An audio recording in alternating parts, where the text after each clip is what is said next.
José Pito Álvarez, ¿qué es el candidato a la alcaldía? Non presento candidatura. Proclamamos candidatos a alcaldía do Concello de Vilamartín a Xereza de Núñez Rodríguez. Vamos decir que a votación será ordinaria, mediante signos convencionais que permitan determinar o sentido da súa votación. Preguntaremos primeiramente os votos a favor do candidato que encabeza a lista máis votada, neste caso o Partido Socialista de Galicia, PSOE. Votos a favor de Xereza de Núñez Rodríguez.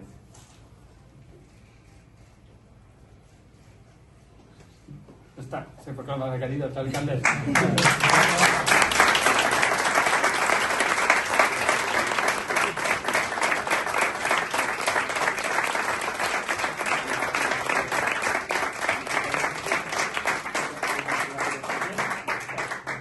Son 6 votos a favor, entonces superior a la mayoría absoluta, que son 5. En este momento toma palabra a candidata electa e toma posesión do seu cargo, facendo lectura da fórmula. Ben, bo día a todos. Acepto o cargo de alcaldesa e xuro pola miña conciencia e honor cumprir fielmente as obrigacións do cargo de alcaldesa con lealdade ao rei e gardar e facer gardar a Constitución como norma fundamental do Estado.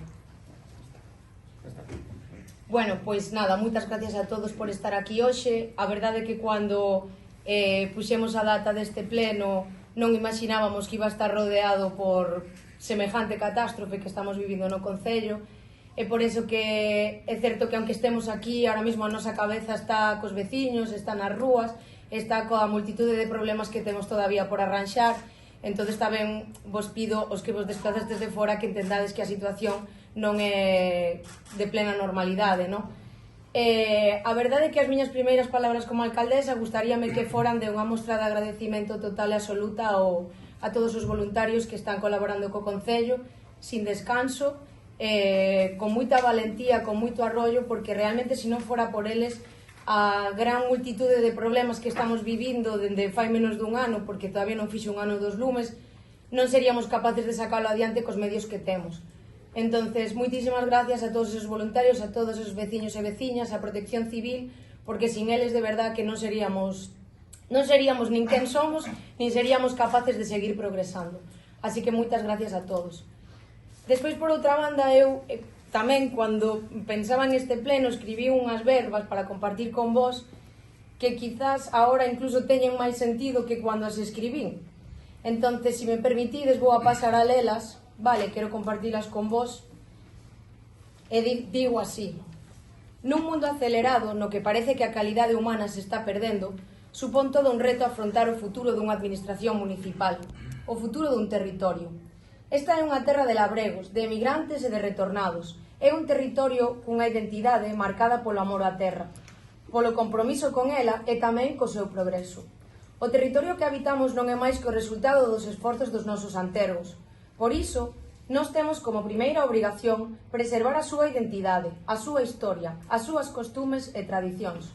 Porque nós somos de Vilamartín, sí, pero tamén de Valdegodos, de Córgomo, do Mazo, de Baxeles, de San Miguel, de Cernego, de Portela, de Arcos, Arnado, Penouta, Valencia, Correxais e San Vicente. Todos somos de aquí e de todos os seus recantos.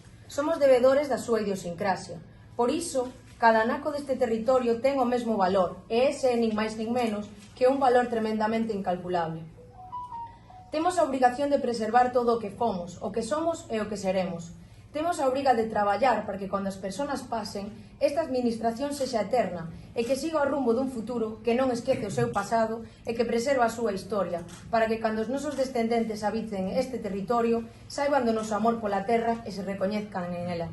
Porque un pobo que ama o seu territorio e se recoñece en el é un pobo que camiña cara ao progreso, que se volve competente e que medra coa certeza de non perderse. Aquí o que nos queda é traballar para que todo aquel que habitou esta terra, inda que xa non este neste mundo de labregos ou se atope polo mundo adiante, se sinta orgulloso de ser de Vilamartín, porque ser de Vilamartín que bonito é. Que todo o mundo se sinta benvido a esta casa, que é a salvagarda da identidade de todos, e que ten como obrigación representalos e unilos a todos. Porque os povos existen, as súas xentes importan, e porque ser galego do rural sempre foi un reto. Pero non seguimos aquí, con séculos de historias nosas costas, e así seguiremos con o noso esforzo e o compromiso diario. E nada máis, agora tócanos seguir traballando. Muchísimas gracias.